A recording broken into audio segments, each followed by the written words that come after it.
ಸ್ನೇಹಿತರೆ, 14ನೇ ತಾರೀಕು ಆಗಸ್ಟ್ ವಿಶ್ವ pre diabetes day, world pre diabetes day.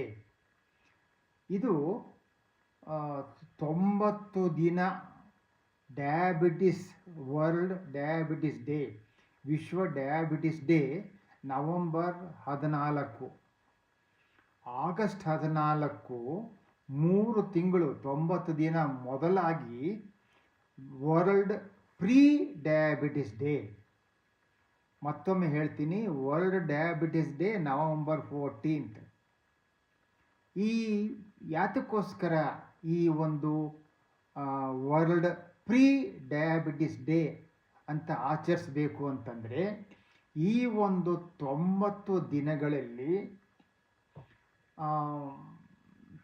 ಜೀವನದ ಶೈಲಿಯನ್ನು ಬದಲಾಯಿಸಿಕೊಂಡು ಪ್ರೀ ಡಯಾಬಿಟಿಸ್ನಿಂದ ಡಯಾಬಿಟಿಸ್ಗೆ ಪ್ರಮೋಷನ್ ಆಗಬಾರ್ದು, ಡಯಾಬಿಟಿಸ್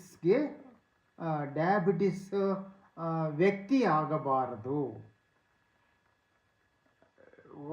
ಡಯಾಬಿಟಿಸ್ಗೋಸ್ಕರ ನಾವು ಯಾರೂ ಹೆದರಲ್ಲ, ಆದರೆ ಡಯಾಬಿಟಿಸ್ನಿಂದ ಅನೇಕ ದುಷ್ಪರಿಣಾಮಗಳು, ಹೃದಯ, ಕಣ್ಣು, ನರಗಳು, ಮೆದುಳು, ರಕ್ತನಾಳಗಳು, ಇದರ ಮೇಲೆಲ್ಲ ಕೆಟ್ಟ ಪರಿಣಾಮ ಉಂಟಾಗುತ್ತದೆ.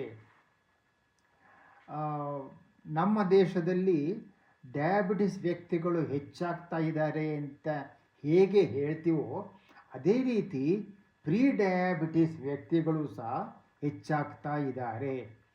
ಜೀವನದ ಶೈಲಿಯ ಬದಲಾವಣೆ, ಹೆಚ್ಚು ಆಹಾರ ಲಭ್ಯವಿದೆ, ಕುಳಿತು ತಿಂತಕ್ಕಂಥ ಒಂದು ಅಭ್ಯಾಸ ರೂಢಿಯಲ್ಲಿದೆ. ಈಗ ಪ್ರೀ ಡಯಾಬಿಟಿಸ್ ಹೇಗೆ ಹೇಳೋದು ಅಂದರೆ, ರಕ್ತ ಪರೀಕ್ಷೆ HbA1c, ಅದಕ್ಕೆ ಗ್ಲೈಕೇಟೆಡ್ ಹೀಮೋಗ್ಲೋಬಿನ್ ಅಂತ ಹೇಳ್ತೇವೆ. HbA1cಗೆ ಗ್ಲೈಕೇಟೆಡ್ ಹೀಮೋಗ್ಲೋಬಿನ್.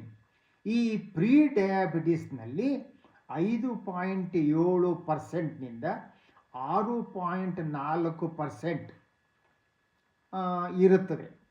ಈ ರಕ್ತದಲ್ಲಿ ರಕ್ತ ಪರೀಕ್ಷೆ ಮಾಡಿದಾಗ ಗ್ಲೈಕೇಟೆಡ್ ಹೀಮೋಗ್ಲೋಬಿನ್ 5.7ರಿಂದ 6.4% ಇರುತ್ತದೆ. ಅಂದರೆ 5.7ರಿಂದ 6.4% ಈ ಹೀಮೋಗ್ಲೋಬಿನ್ನ ಮೇಲೆ ಈ ಗ್ಲೂಕೋಸು ಸವರಿಕೊಂಡಿರುತ್ತದೆ. ಕೋಟೆಡ್ ಅಂತಾರಲ್ಲ ಹಾಗೆ, ಈ ನಮ್ಮ ರಕ್ತ ಕಣಗಳ ಮೇಲೆ 5.7ರಿಂದ 6.4% ಈ ಹೀಮೋಗ್ಲೋಬಿನ್ ಮೇಲೆ ಒಂದು ಗ್ಲೂಕೋಸ್ ಅದು ಸವರಿರುತ್ತದೆ.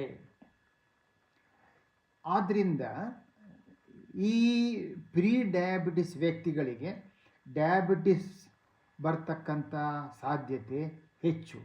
ಆದ್ದರಿಂದ ಈ ಒಂದು ಗ್ಲೈಕೇಟೆಡ್ ಹೀಮೋಗ್ಲೋಬಿನ್ನು 5.7ಕ್ಕಿಂತ ಕಡಿಮೆ ಇರಬೇಕು.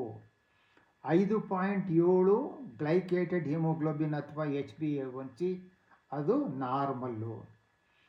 6.5ಕ್ಕಿಂತ ಹೆಚ್ಚು, 6.5% ಗ್ಲೈಕೇಟೆಡ್ ಹೀಮೋಗ್ಲೋಬಿನ್ ಇದ್ದರೆ ಅವರಿಗೆ ನಾವು ಡಯಾಬಿಟಿಸ್. ಇದುವರೆಗೆ ನಾವು 7 ಅಂತ ಹೇಳ್ತಿದ್ವಿ, ಆದರೆ ಈಗ ಅನೇಕ ವೈದ್ಯಕೀಯ ಸಂಶೋಧನೆಗಳಿಂದ 6.5ಗಿಂತ ಹೆಚ್ಚಿದ್ದರೆ ಈ ಒಂದು ರಕ್ತದಲ್ಲಿ ಗ್ಲೈಕೇಟೆಡ್ ಹಿಮೋಗ್ಲೋಬಿನ್ ಅವರಿಗೆ ನಾವು ಡಯಾಬಿಟಿಸ್ ಅಂತ ಹೇಳ್ತೇವೆ. ಈ ಗ್ಲೈಕೇಟೆಡ್ ಹಿಮೋಗ್ಲೋಬಿನ್ ಆದಮೇಲೆ ರಕ್ತದಲ್ಲಿ ಗ್ಲೂಕೋಸ್ ಪ್ರಮಾಣ ಎಷ್ಟಿರಬೇಕು ಅಂದರೆ 117ಕ್ಕಿಂತ ಕಡಿಮೆ ಇರಬೇಕು.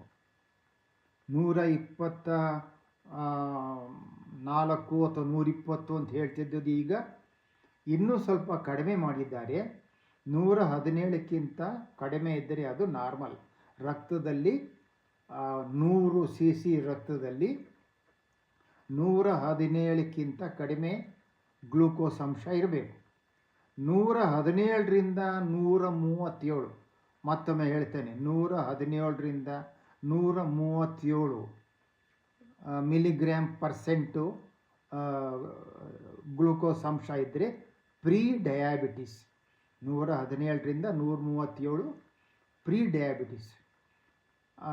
6.5 ಗ್ಲೈಕೇಟೆಡ್ ಹಿಮೋಗ್ಲೋಬಿನ್ ಅಂತ ಹೇಳಿದ್ನಲ್ಲ, ಅಷ್ಟು ಗ್ಲೈಕೇಟೆಡ್ ಹಿಮೋಗ್ಲೋಬಿನ್ 6.5 ಗ್ಲೈಕೇಟೆಡ್ ಹಿಮೋಗ್ಲೋಬಿನ್ ಇದ್ದರೆ ಅವರ ರಕ್ತದಲ್ಲಿ ಗ್ಲೂಕೋಸ್ ಅಂಶ 140 ಇರುತ್ತದೆ. ಆದ್ದರಿಂದ 140ಕ್ಕಿಂತ ಕಡಿಮೆ ಇರಬೇಕು. ಗ್ಲೈಕೇಟೆಡ್ ಹಿಮೋಗ್ಲೋಬಿನ್ನು 5.7ಕ್ಕಿಂತ ಕಡಿಮೆ ಇರಬೇಕು. 5.7ಕ್ಕಿಂತ ಜಾಸ್ತಿ ಇದ್ದರೆ ಪ್ರೀ ಡಯಾಬಿಟಿಸು, 6.5ಕ್ಕಿಂತ ಜಾಸ್ತಿ ಇದ್ದರೆ ಗ್ಲೈಕೇಟೆಡ್ ಹಿಮೋಗ್ಲೋಬಿನ್ನು, ಆವಾಗ ಅವರಿಗೆ ಡಯಾಬಿಟಿಸ್. ಆದ್ದರಿಂದ ಒಂದು ಸಲ ಈಗ ಪ್ರೀ ಡಯಾಬಿಟಿಸ್ನ ಇದಕ್ಕೆ ನಾವು ಇಂಪೇರ್ಡ್ ಗ್ಲೂಕೋಸ್ ಟಾಲರೆನ್ಸ್ IGT ಅಂತ ನಾವು ಮೊದಲು ಹೇಳ್ತಾ ಇದ್ರು. ಇವಾಗಲೂ ಸಹ ಇಂಪೇರ್ಡ್ ಗ್ಲೂಕೋಸ್ ಟಾಲರೆನ್ಸ್ ಅಥವಾ ಪ್ರೀ ಡಯಾಬಿಟಿಸ್, ಇದನ್ನು ನಾವು ಕಡಿಮೆ ಮಾಡಿಕೊಂಡು ಜೀವನದ ಶೈಲಿಯಿಂದ ಈಗ ತರಕಾರಿ, ನಾನು ಆಗಾಗ ಹೇಳ್ತಾ ಇರ್ತೇನೆ, ತಟ್ಟೆ ತುಂಬ ತರಕಾರಿ, ಹೊಟ್ಟೆ ತುಂಬ ತರಕಾರಿ ಮತ್ತು ಎಕ್ಸರ್ಸೈಸ್. ಭಾಳ ಒಳ್ಳೆಯ ಎಕ್ಸರ್ಸೈಸ್ ಅಂದರೆ walking is the best exercise. ಆದ್ದರಿಂದ ಈ ರೀತಿ ಸ್ವಲ್ಪ ಆಗಾಗ ಸ್ವಲ್ಪ ಆಹಾರ, ಅದರೊಳಗೂ ತರಕಾರಿ ಅಂಶ ಹೆಚ್ಚಾಗಿರಬೇಕು, ಆಹಾರ ಅಂಶ ಕಡಿಮೆ ಆಗಬೇಕು. ಈ ರೀತಿ ಮಾಡಿದರೆ ಡಯಾಬಿಟಿಸ್ ವ್ಯಕ್ತಿ ಆಗೋದು ತಪ್ಪುತ್ತೆ. ಪ್ರೀ ಡಯಾಬಿಟಿಸ್ನಿಂದ ವಾಪಸ್ಸು ನಾರ್ಮಲ್ಗೆ ಬರ್ತಕ್ಕಂಥ ಸಾಧ್ಯತೆ. ಆದ್ದರಿಂದ ಈ ಒಂದು ಪ್ರೀ ಡಯಾಬಿಟಿಸ್ ಡೇ ಆಗಸ್ಟ್ 14ನೇ ತಾರೀಕು ಡಯಾಬಿಟಿಸ್ ದಿನಾಚರಣೆಗಿಂತ 90 ದಿನ ಮುಂಚಿತವಾಗಿಯೇ ಪ್ರೀ ಡಯಾಬಿಟಿಸ್ ಡೇ. ಈ ಒಂದು 90 ದಿನಗಳಲ್ಲಿ ಜೀವನ ಶೈಲಿಯನ್ನು ಬದಲಾವಣೆ ಮಾಡಿಕೊಂಡು ಆರೋಗ್ಯವಂತ ಶೈಲಿ, ಆರೋಗ್ಯ ಪಾಲನೆ ಕ್ರಮಗಳಿಂದ ನಮ್ಮ ಆರೋಗ್ಯವನ್ನು ಕಾಪಾಡಿಕೊಳ್ಬೇಕು. ಈ ತಿಳಿದಂಥ ವಿಚಾರವನ್ನು ದಯವಿಟ್ಟು ಬೇರೆಯವರಿಗೂ ಹೇಳಿ.